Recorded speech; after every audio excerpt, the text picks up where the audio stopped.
प्रेक्षकांनी ठरवलं तर एखादा शो हिट करायचा, तर तो शो कितीतरी वर्ष टीव्ही माध्यमातून पुढे चालत राहतो. पण जर हाच प्रेक्षक एखाद्या शोकडे पाठ फिरवतो, तिथे त्या शोला एक्झिट घेण्याशिवाय पर्याय नसते. असेच काहीसे निलेश साबळेच्या शोच्या बाबतीत घडत आहे. झी मराठीवर निलेश साबळेचा चला हवा येऊ द्या प्रेक्षकांच्या मनावर अधिराज्य गाजवले होते. जवळपास 11 वर्षे हा शो प्रेक्षकांनी उचलून धरलेला पाहायला मिळाला.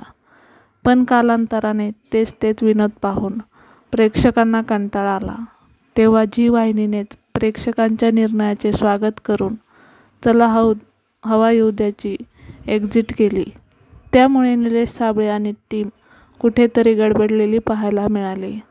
अर्थात ज्या शोने या कलाकारांना प्रसिद्धी मिळवून दिली, आर्थिक दृष्टीने स्थिरस्थावर केले, त्या शोला असे अचानक निरोप देणे त्यांना रुचले नाही.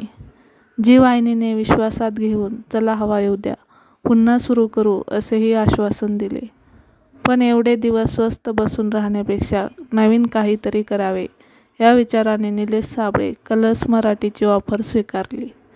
केदार शिंदेने निलेश साबळेला हसताय ना हसायलाच पाहिजे हा शो सुरू करण्याची अनुमती दिली.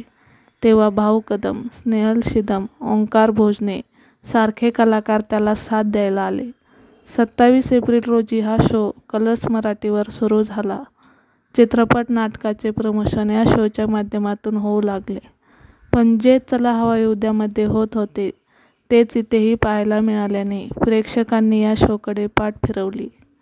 परिणामी अवघ्या 3 महिन्यातच हसताय ना हसायलाच पाहिजे या शोचा गाशा गुंडाळावा लागला. प्रेक्षकांनी पाठ फिरवल्याने या शोला आता प्रेक्षकांचा निरोप घ्यावा लागत आहे. कारण कलर्स मराठीवर आता मराठी बिग बॉसची एंट्री होत आहे.